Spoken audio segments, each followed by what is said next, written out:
Hey everybody, welcome to Exploring Reality. I'm excited to be back doing some live streams after a really busy summer season with some speaking events and lectures I've been giving. Now things are starting to die down, and it's time again to start doing some more live streams and bringing more content to you guys. Today, I'm going to have a very special guest, Dr. Yujin Nagasawa, who wrote a book titled The Problem of Evil for Atheists. Wonderful book. I have the link to the book in the description of the stream. And I'll have Dr. Ryan Mullins with me today to also help out. I'm going to bring them on now. And there we are. So everybody knows who you are, Ryan, at this point. And if you guys, by the way, are interested in a master's program, are you still doing that, Ryan? Mm-hmm. Oh, yeah. I should put that in the link as well. We will put that in the link as well. But we've talked about that enough. I'm very excited to have Dr. Yujin Nagasawa here.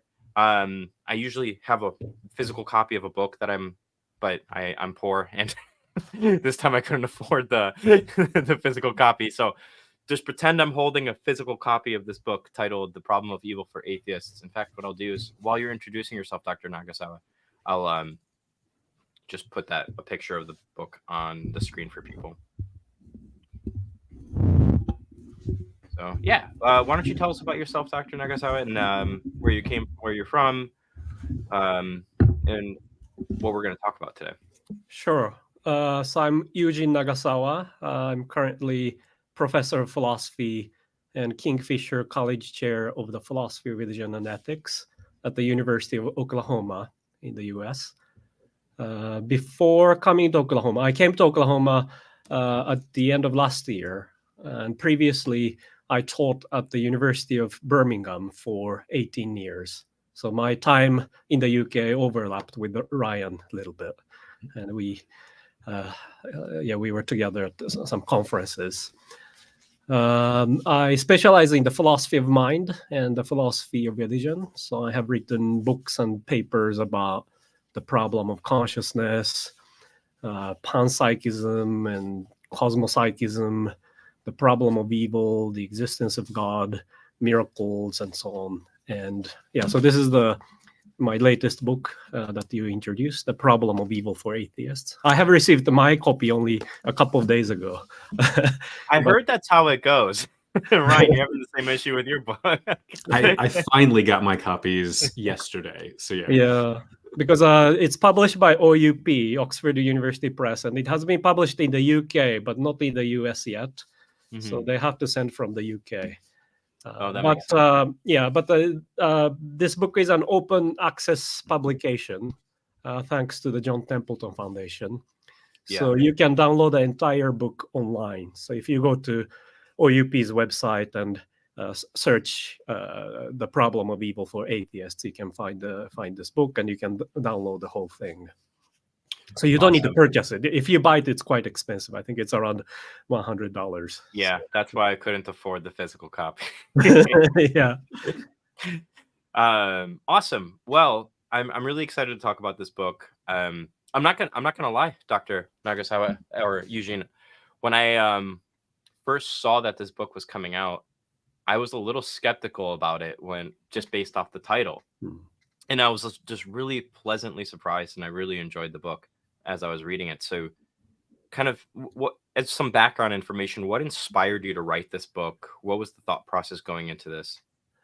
Yeah, so my influence was Paul Draper's paper on evolution. So Paul Draper is a philosopher of religion, and he has written a lot of papers on the probabilistic argument against the existence of God, appealing to evolution. Mm-hmm. And he describes how evolution can be violent and cruel, and nature is not necessarily a pleasant place, and that's a big challenge for theists who believe that nature was created by God. But then I thought, would that make atheists feel better?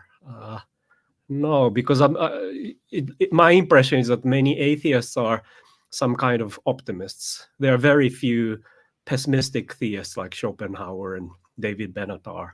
And I thought that actually this the horrific nature of the world might be a challenge for atheists as well. And so I decided to explore this. The title of the book is quite provocative, but it's not as if I just came up with it, with this idea to attract attention. I think I really believe that there is a version of the problem of evil for atheists. So I'm serious about my argument. Yeah, and that's one of the things I remember reading through your chapters on optimism and pessimism, and thinking this was a route that was unexpected, but I saw the path that you saw and became quite convinced of it. So I'm really excited about that, and we'll get to that. So you begin your book kind of with a taxonomy of sorts on the problem of evil. Do you want to talk about that a little bit and Sure. what your thought process was going into that? Yeah. So in the first chapter, I give an overview of the problem of evil, because there are so many different versions of the problem of evil. Yeah. My way of understanding the problem of evil is that the problem always consists of three variables: God, evil, and their relationship. Most versions focus on theism, so God is fixed. But the atheists often, they talk about different kinds of evil. So they can talk about natural evil, which includes, kinds of natural disasters like earthquakes and tornadoes and so on, or moral evil, focusing on wars and crimes and other things. Some atheists focus on inequality in the world. So, how come some resources are abundant in this part of the world, but not other parts, and so on.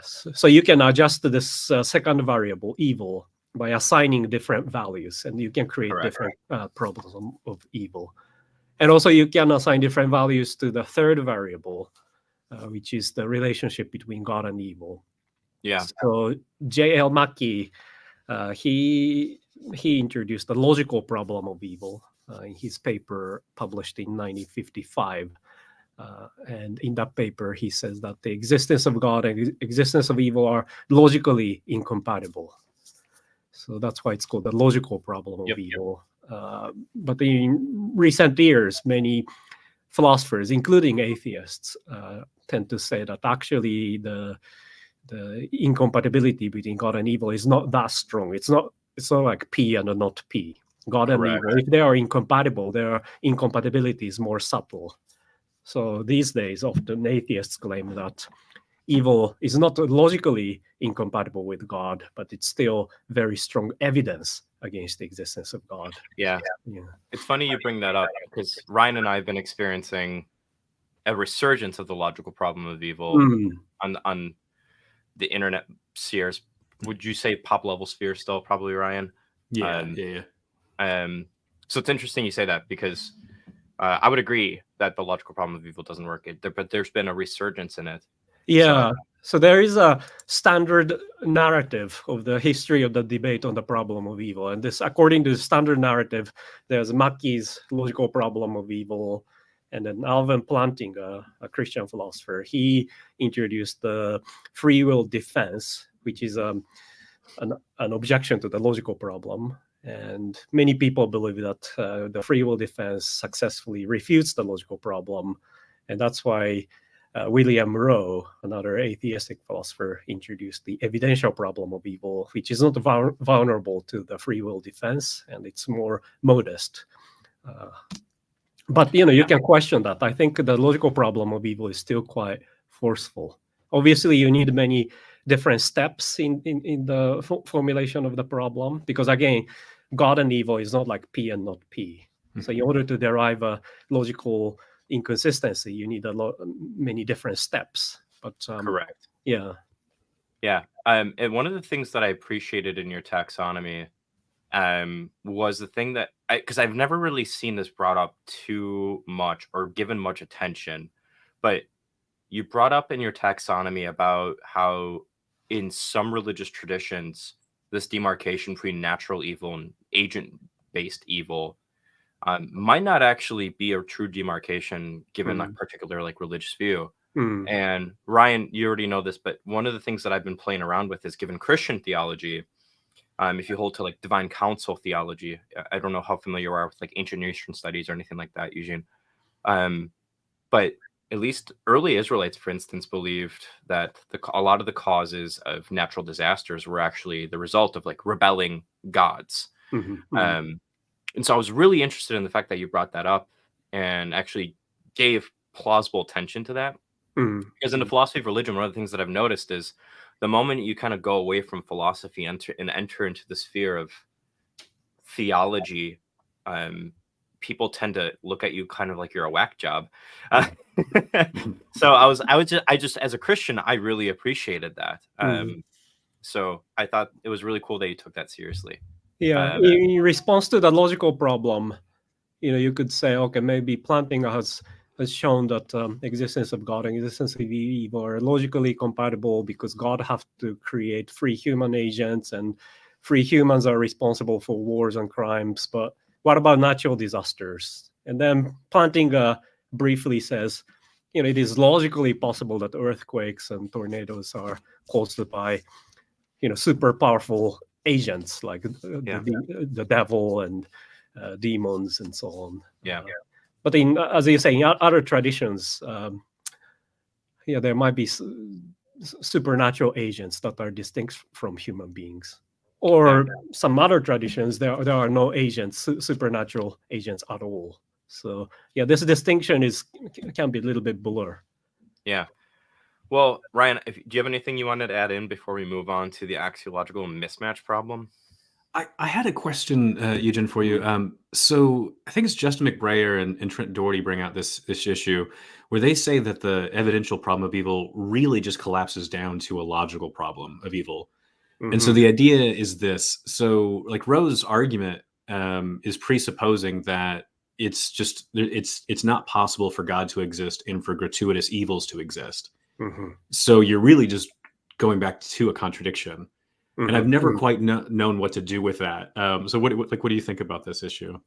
Yeah, so people often think that the evidential problem of evil is somehow probabilistic.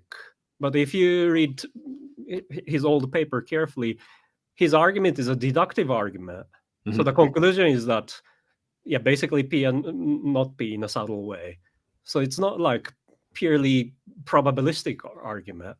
So I think the idea that the evidential problem of evil collapses into the logical problem of evil is very interesting. I think that might be the case, at least for some versions of the evidential problem of evil. Yeah, I'm glad you brought that up, Ryan, because that's something I've been racking my brain on a lot too. And I think it just depends on who's giving the argument. Like, some people are going to label an evidential problem of evil, like they're gonna label an argument from evil as an evidential argument from evil, whereas one person might already label it as a probabilistic one. And so I think it depends on who is giving the argument, and that's where semantics get really annoying. I think there are three types of evidential problem. One is deductive, the second one is probabilistic, and third one is abductive. So the deductive one is very similar to the logical problem of evil. Awesome. So this is the part that I was really excited about when I was reading your book, Dr. Nagasawa, because in the last probably year or so, me and some friends who have been specializing in the problem of evil recently and kind of outlining our natural theology a little bit different than people have in the past. One of the things that we noticed was what you called the axiological mismatch problem. We decided to call it the myth of shared axiology. And then you came out and started talking about this, and we're like, oh, this is great. We're like, we're not crazy. There's a professional philosopher who noticed this. And I was super excited about this because for me, it just seemed that it was and on one end, it was a massive confirmation for something that I felt like was being missed in the problem of evil discussions, which is basically like, okay, well, you have this axiological mismatch, but then there's a further question that needs to be asked, which is this mismatch in virtue of a particular axiology, or is it theism in itself that is causing that mismatch? So that was me just trying to be real, just telling you that this was a huge thing for me and some of my friends who started working on this problem like a year or so ago, and then you wrote this book, and we were super excited. So yeah, I'm Go glad ahead, to hear that you had a similar idea, because I think this idea is very important for my argument. So, right. So the problem of evil arises for theists because, according to theism, God created the world, and God is meant to be all powerful and all loving. So their initial expectation is pretty high. The world should be really, really good, if not perfect. But then when we look at the world, there are horrific things. So there is an axiological expectation mismatch. So our theist expectation is higher than the observation of reality. And I say that that's the core of the problem of evil. Yeah. But then I say, this kind of problem can arise for atheists or pantheists or other people too, because they can have a certain axiological expectation mismatch. And if the expectation is higher than the observation, then there are versions of the problem of evil for them as well. Yeah. And then for anybody listening that hears the word axiology, on the off chance you haven't heard that word on this channel before, it's just fancy philosopher speak for value theory, value in general. So yeah, okay, so I'm very excited about this. From here, we've outlined this axiological mismatch problem, and where the problem of evil, like how that's the big essence for the problem of evil. From there, you kind of gave a taxonomy about competitive theories to theism, as fundamental theories, and which one? And I don't remember off the top of my head for some reason. Probably because of this cold that's hitting me. What were the theories? Because I remember there was some you brought up. Yeah, go ahead. Yeah, so I have kind of a spectrum. So starting with theism, we have panentheism, and then pantheism, and then axiarchism, and then atheism. Panentheism, I don't discuss pantheism in detail because panentheism is quite similar to theism with respect to the problem of evil, because panentheists believe that there is this material universe or nature, and the nature is part of God, and God is beyond the nature. I guess traditional theists wouldn't necessarily say that nature is part of God, but what's common between traditional theism and panentheism is that there is something beyond nature, which is God. And panentheists already discussed the problem of evil, so I didn't say that. I didn't discuss panentheism in my book in detail. Yeah, I enjoyed that because I remember you poking at stuff that I've been poking at recently too, which is it's really hard to tell for me the difference between theism and panentheism and stuff like that sometimes. And even a lot of people like to make a demarcation between like naturalism and supernaturalism, and even then I'm just like, are we really making like a big categorical difference there? Or Ryan has a paper on this topic, and you do. Panentheism is quite frustrating because for me, traditional theism is clear. There is God and there is the universe, and they are ontologically distinct. Pantheism is also clear because there is the universe and that is God, identical with God. But panentheism, when they try to explain the relationship between God and the universe, it can be very ambiguous. And it's like I didn't know you had a paper on that, Ryan. I've actually written a handful of papers on this. Every time there's a panentheism book that comes out now, I get asked to write a chapter on it because everybody thinks I know what it is. But the first paper I wrote, my to-do list. Yeah, so the first paper I wrote on it though, is the difficulty that Yujin just mentioned, which is how do you demarcate it? Because the other models of God are so clear. Panentheism's like, well, I'm going to steal all these metaphors that you guys came up with, so therefore my view is better. And I'm like, hang on, that doesn't work. So the best I can figure out is a panentheist is going to say God's not free to create or not create. Like something about the nature of God entails that he has to create. And that's made a fair number of panentheists happy. They usually say that there's got to be more to the story. I offer in that first paper, I offer the claim that space and time are divine attributes. and that could be a way to say the universe is literally in God. But the thing was, I wasn't certain if that was really going to get you panentheism, and there was a couple different panentheists who responded saying, yeah, that you could find that on other models of God. And then now I know that's definitely the case because I identified other thinkers who did this. So yeah, no, it's a mess. It's an absolute mess. Well, okay.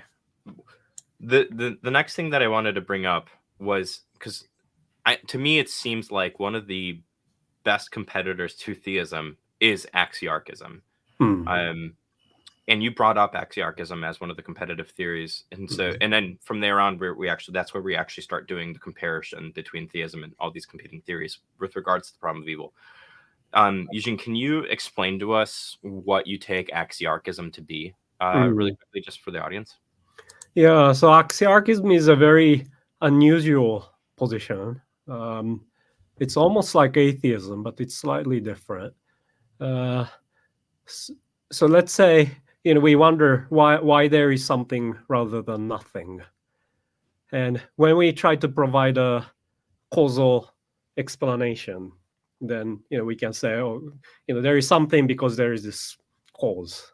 And then you can immediately ask, what is the cause of this cause? And you can provide a further causal explanation. Then there is an infinite regress. And so we cannot appeal to a causal explanation. We cannot have a causal explanation as an ultimate explanation. But at the same time, the existence of the universe is not a logical necessity. So we cannot appeal to logic. And then axiarchists say that, there is ethics as well. There is morality. Maybe there are laws of morality or laws of ethics. So we can appeal to ethics. So why there is something rather than nothing? And axiarchists would say that's because there is some ethical requirement for the existence. So there is no, there are different versions of axiarchism, but according to one version, there is no agent who created the universe. There is just an abstract ethical principle which underlies reality.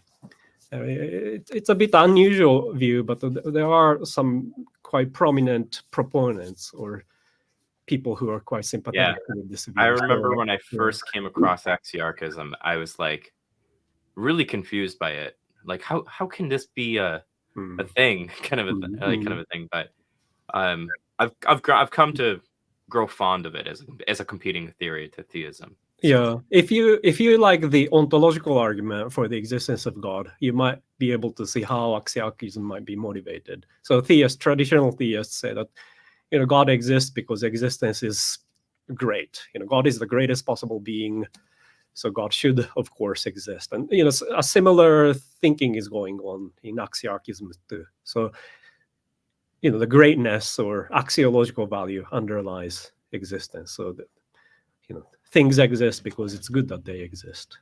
Yeah. And there is some kind of Platonic background as well. So some axiarchists present their views as a form of Platonism. Awesome. Well, if you're ready, I think we should move on to the meatier parts now, where we actually do this comparative analysis. And so I think it's in part 2 of your book, you survey the problem of evil for pantheists and axiarchists, correct? Yeah. So how does the problem of evil manifest for these two theories? And then kind of how do they respond, and what are the issues with their responses? Yeah. So pantheists, again, they claim that the universe is God. So they believe that there is some kind of unity, the total unity, and this unity is divine. That's why we can call it God. A very rough way of presenting a problem of evil for pantheists is to say, how can we say that the universe is divine if it includes all sorts of horrific things? Often pantheists face this objection called the atheist in disguise objection. So critics would say that pantheists, they have the universe, and they just said, oh, this is beautiful and wonderful, so let's call it God. But that's basically atheism. And the problem of evil for pantheism is a little bit similar to that. So, on what ground can they say that the universe is divine? Especially the universe is so, includes horrific things. And that's the problem of evil for pantheists. And sometimes pantheists appeal to experience. So they say, we can experientially tell that the universe is divine. But that's difficult because there is no metaphysical ground for their conception of divinity. Gotcha. Yeah, and then the next thing you covered was for axiarchists. Yeah, that's the one that I was really interested in. So how do you kind of tackle that? Yeah. So again, axiarchists think that there is the universe because it's good that it exists. And then the immediate response is that, but the universe is not that great. There are horrible things. And how can you say that there's an ethical principle necessitating the existence of the universe? Yeah. What is difficult for axiarchists is to say there is some, if the universe is very good or very bad, extremely bad, then you could appeal to some kind of underlying principle. But what's difficult is that the universe is partly beautiful, partly amazing, but partly awful. So they cannot have the single principle underlying it. And if they say the universe exists because it's good, then it looks like the problem of evil is as forceful for axiarchists as traditional theists. So I want to make sure I'm following this. So if I'm looking at the axiological mismatch, so the idea is like, given some particular worldview, I should expect the universe to look like this. Right. And then the universe doesn't look like that. Right. And so on axiarchism, it's like, well, why does all this stuff exist? Well, because it's so good, it has to exist. Like this ethical requirement that it exists. And then I look around and go, well, that over there is terrible. That thing over there is terrible. You're telling me like that horrible thing right there, it's ethically required that it exists? Like, what are you going on about? Like, that's the basic. Okay. Yeah. That's a very nice way of presenting it. And, that's just like the problem of evil for theists. It's just that they don't have an agent like God who created the world. They just have an ethical principle instead. But that doesn't really help because they claim that the goodness underlies existence. So what's the typical axiarchist response to this? I would love to know. They might. In my book, I discuss several possible responses. So they could say that the world consists of many different universes, and overall, this totality is good. Or they could say all sorts of things, but then theists can say all sorts of things as well. And many of the responses are in parallel. Correct. Yeah. Okay. Sometimes I like to try to steelman their positions as all. And there's not much that I think that the axiarchists can do, though, unfortunately. This is okay. Well, I think we're ready to move to the part that everybody wants to hear about, which is the problem of evil for atheists / non-theists. Yeah.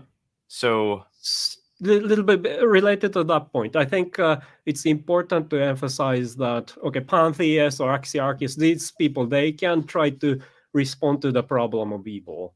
But often their responses are quite similar to responses that the traditional theists provide. And my aim at this point of the book is to say that the problem of evil is almost everyone's problem. So I'm fine that, if they can come up with a good response to the problem of evil, I'm fine with that. But my point is that the problem of evil arises for all of them. Correct. Everybody has to explain it in some way, shape, or form. Yeah. That's the nutshell version of this. So within. Do you want to talk about how when you brought up like Eastern traditions really quick for like the non-theistic things? Yeah. Views. Yeah. So in the last part of the book, I talk about Eastern traditions because you might think, the problem of evil might arise for atheists, pantheists, all kinds of people in the Western tradition. But what about non-theists in the Eastern tradition, they don't even have the concept of, they might not have belief in God or anything comparable to God.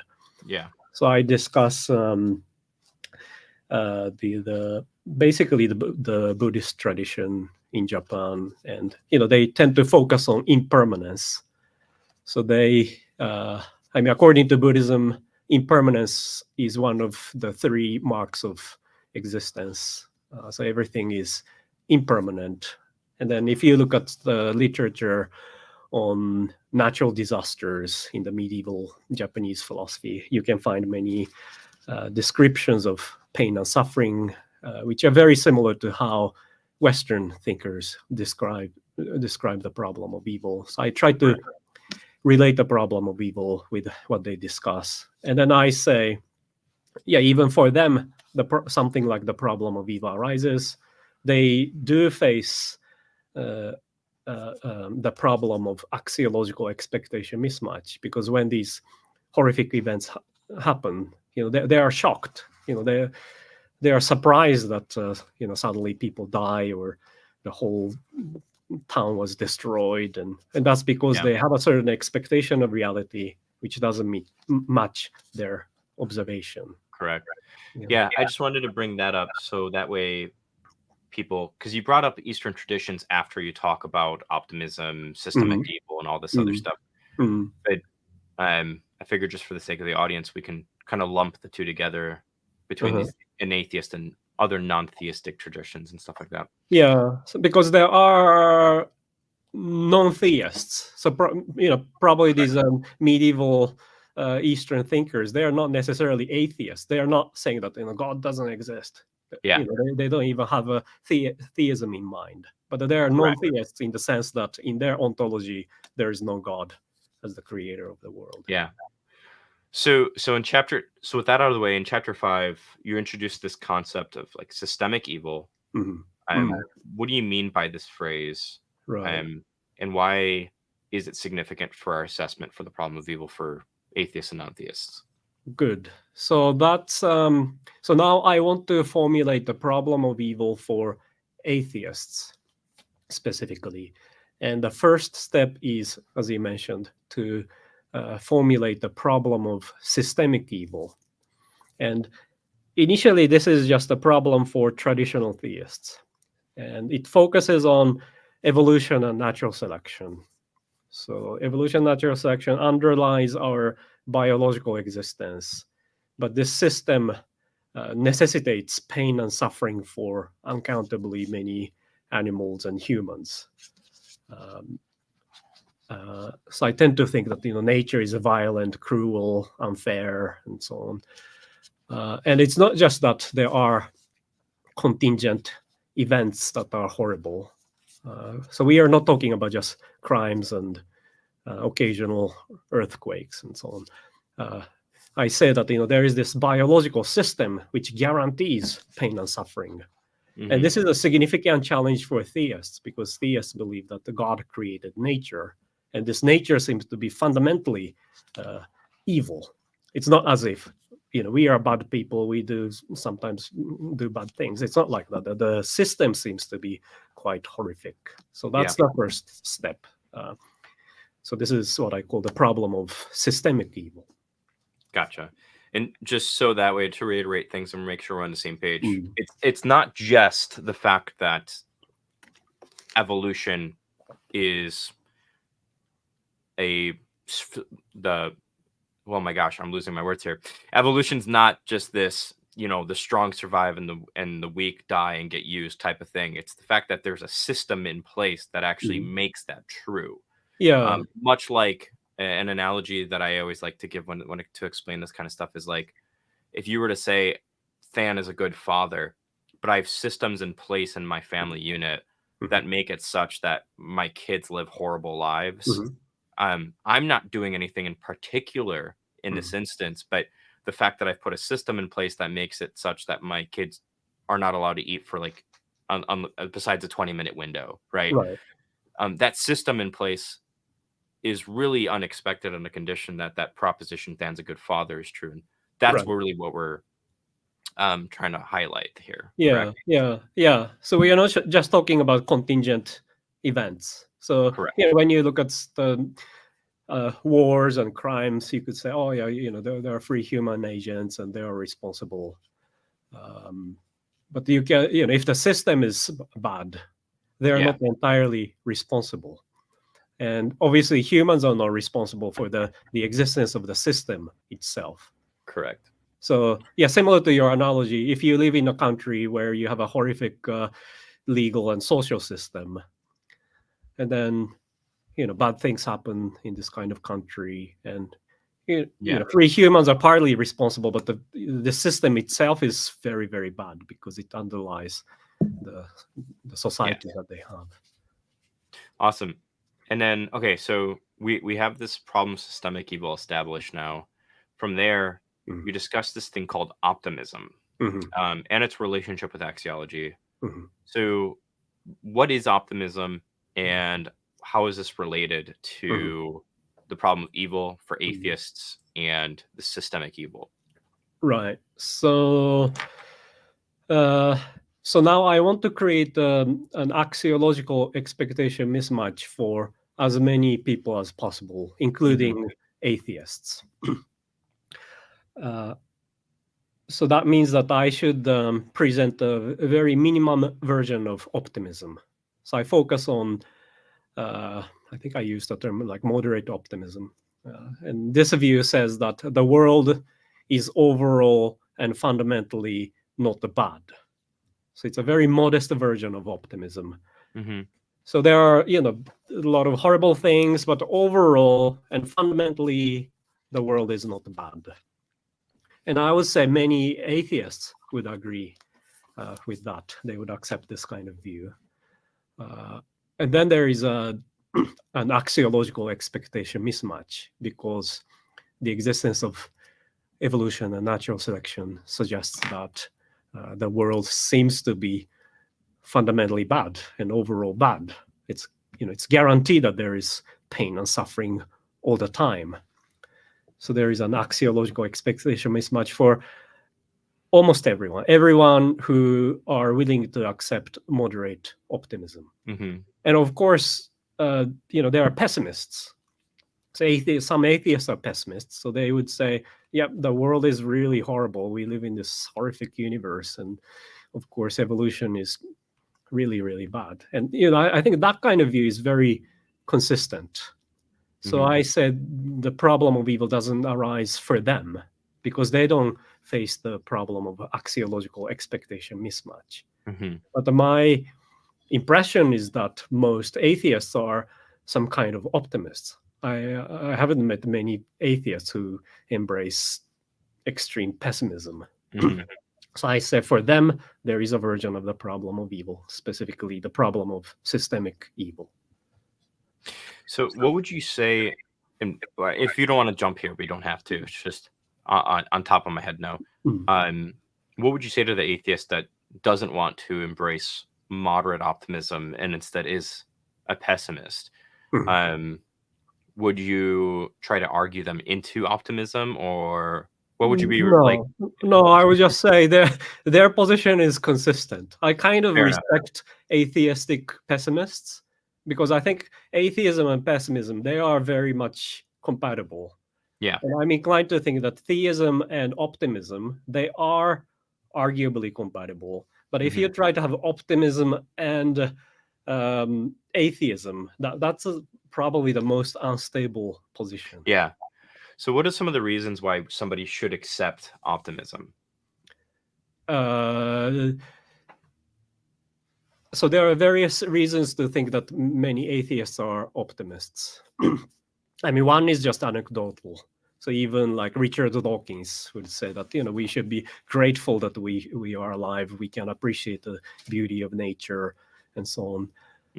Even very powerful atheists like Dawkins, they can be quite romantic about our existence in the world.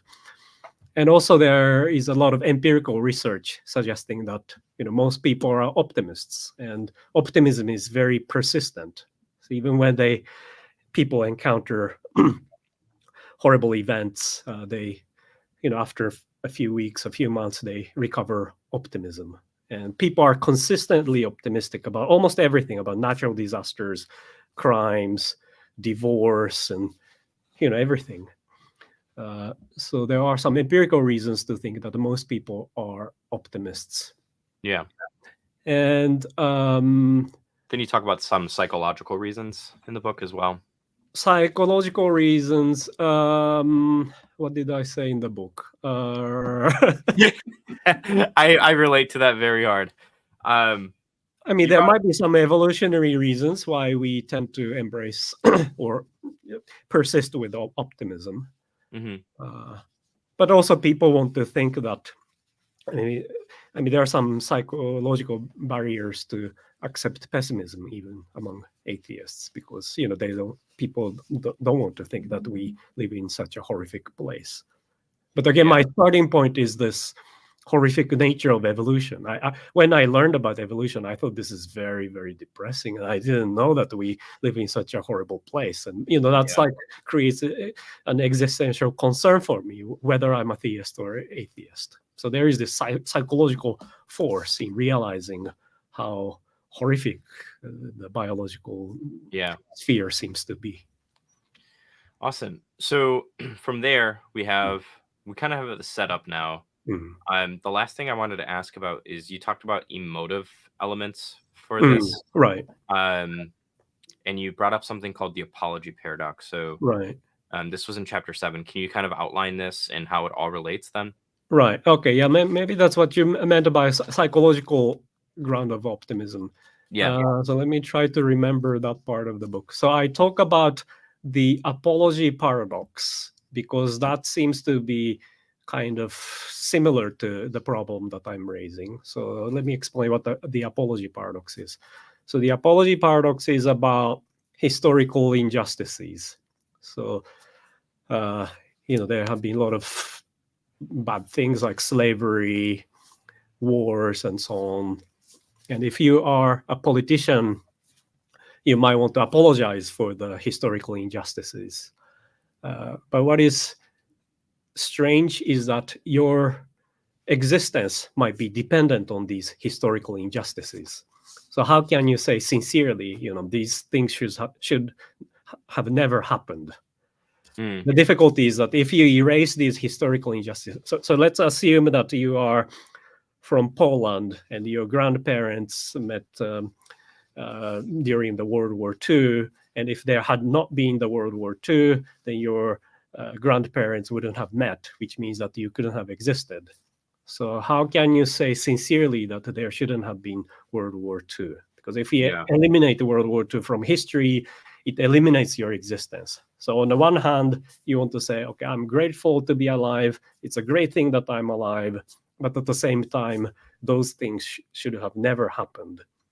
And it's structurally in parallel with the problem that I'm raising, because if you are grateful about your existence, you want to say, oh yeah, it's a great thing that I'm here, but at the same time, my existence is dependent on evolution and natural selection, which means that my existence is dependent on pain and suffering for uncountably many organisms. So that's the parallel structure between the apology paradox and the problem of systemic evil that I'm raising. Yeah. So if you could do me a favor here, we talked about a few different things here, and you kind of put all the puzzle pieces together in a short, succinct manner to really make it explicit. Yeah. So one way of presenting my problem is to say, how can we be grateful? How can we say that the world is great, or we are happy to be alive, when we realize that our existence is dependent on a horrible thing, and a horrific system? So that's one way of presenting the existential concern that the problem of systemic evil raises. Does that make sense? Yeah. So I want to say, if I'm an optimist, I want to say, there are crimes and wars, but overall the world is great, and it's a good thing that we are alive. We should be thankful that we are alive. But the difficulty is that how can we say that when our existence is dependent on an uncountably Yeah. instances of suffering of organisms. Gotcha. And then I don't remember off the top of my head, but do you give any potential answers that the atheist could give here? An optimistic atheist. Right. could- I do not. So my third step. So the first step was to present the problem of systemic evil, initially for atheists, and then I expand the scope of the problem by talking about optimism. So I say the problem of systemic evil arises for all optimists, including theists and atheists. And then my final step is to say, okay, now the problem is for almost everyone, all optimists, and they have to solve this problem. I don't propose any solution. I don't have any good solution to the problem.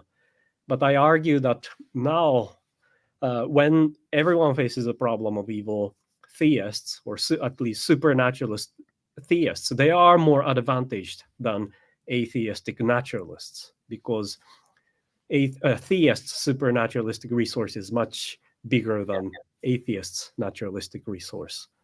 And suppose that naturalists can solve the problem by appealing to their own naturalist resources, then theists can just borrow this solution, because atheist supernaturalistic resource covers atheists' naturalist resource. Correct. Because theists have a bigger ontology than atheistic naturalists.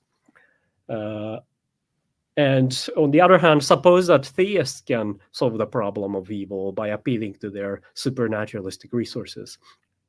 And then naturalistic atheists, they cannot borrow the solution because their ontology is more limited. They don't have those resources. Yeah. So it looks like either theists can win or draw, while atheists can neither draw or lose.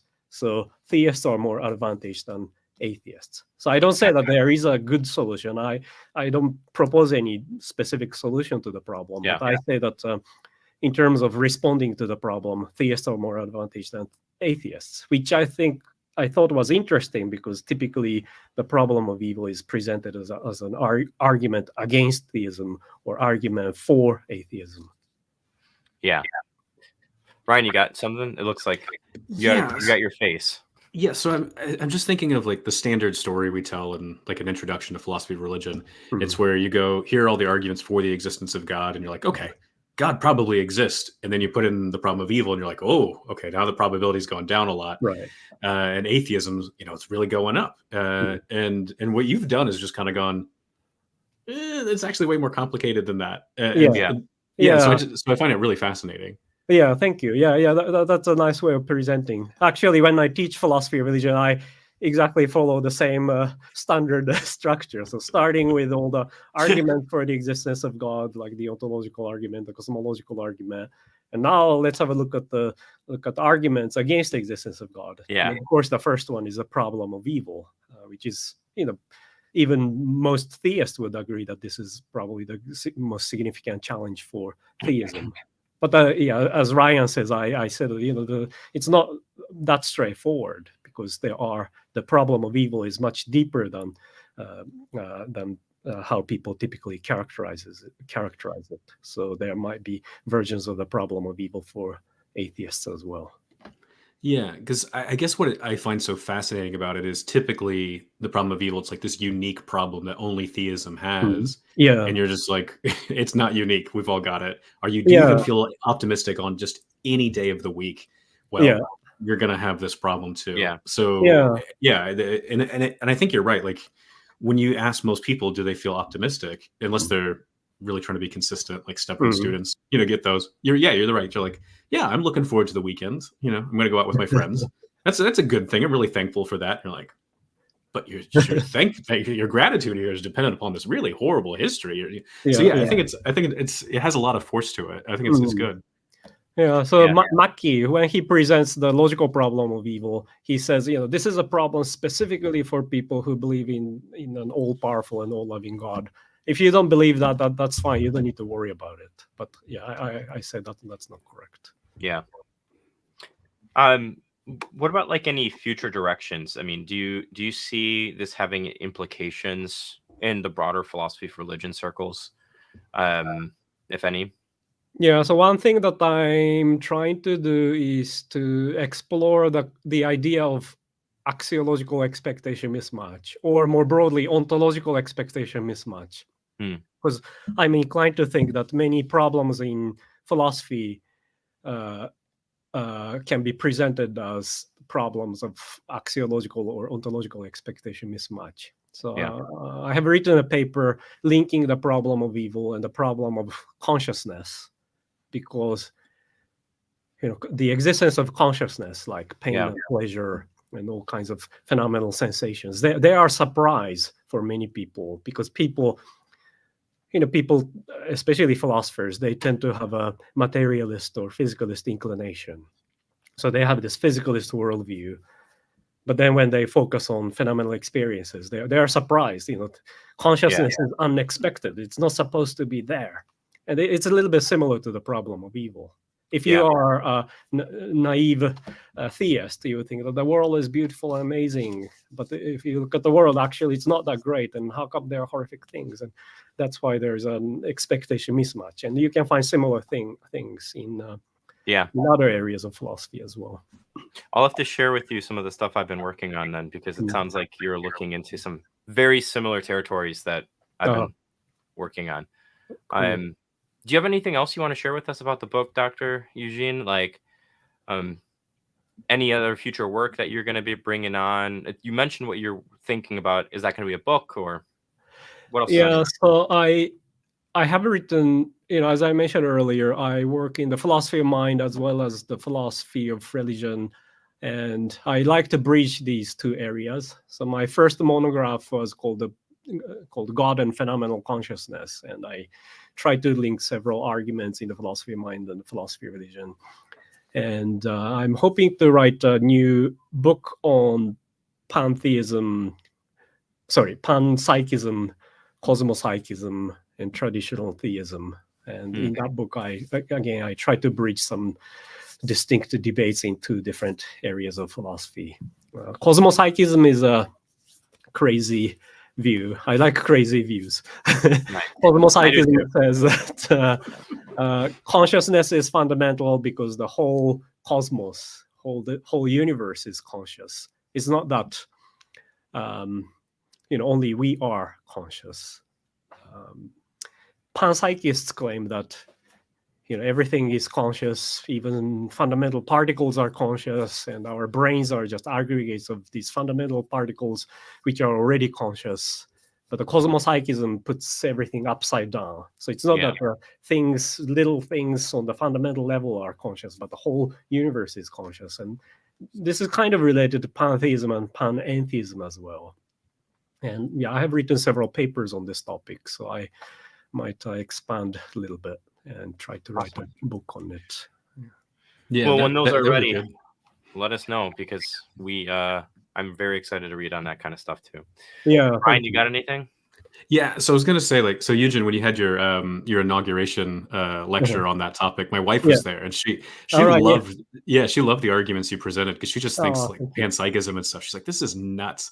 And I was like, Eugen's going to give you some good arguments against it. She's he better, and you delivered, so she was happy. Yes, I like weird ideas. So a few years ago, again, thanks to the John Templeton Foundation, I held a conference on pantheism and panentheism, and there were some archists like John Leslie and Eric Steinhardt and these people. And when Leslie presented his paper, because there are so many crazy philosophers like myself at the conference, they are they are all agreeing with Leslie. And Leslie said that this is bizarre. I'm not used to it. I feel almost offended that you all agree with me. But I like these novel ideas, because I think creativity is quite important in philosophical progress. And philosophers tend to just focus on very narrow things all the time. I tend to annoy people with that. I would just come up with random ideas, sitting around the campfire with friends, and just, why are you thinking about this? Yeah, because I think that's the starting point of philosophy. Come up with all sorts of ideas. Say, what about this idea? Does it work? I mean, Ryan, I don't even know if I've told you the origin story of probably when I was destined to be in philosophy. But when I was in 4th grade, I have a very prominent memory of my teacher doing a spelling lesson. And I remember I was like looking at my hands. I'm like, I can move these whenever I want. And Yeah. then I was like, what if this isn't real? And I remember I literally stopped doing homework for like 2 weeks. And the school like started telling my parents about it, and they were like, you need to do something about it, because I was just like, why am I doing homework if like what's going on isn't real? Yeah. And I went through that in 4th grade. Eventually I just stopped asking the question. And Yeah. Yeah, no, but that's great. I mean, it is weird that we can move our Mhm. fingers, and for me, it's weird that there is the world. Right, exactly. Why there's, if someone says, if there is a bottle of water on my desk, and if someone says it just came into existence, there is no explanation. But that's That's crazy. weird. But the whole universe exists, and how could that be possible? And you cannot just say, oh, the universe just exists, and that's Yep. all. Yeah. Well, Dr. Eugene, I'm very thankful and honored that you would join us today. Thank you so much. Thank you for your work. Thank you so much. Thank you, Ryan, for joining us. I'm going to sign us out here. So thank you, everybody, for watching. Link is in the description again for the book. Links in the chat for the book. I will be updating the description as well to have Ryan's master's program that he runs in there as well, if you're looking for a master's program. And again, thank you, everybody, for listening. Until next time, God bless. Thank you.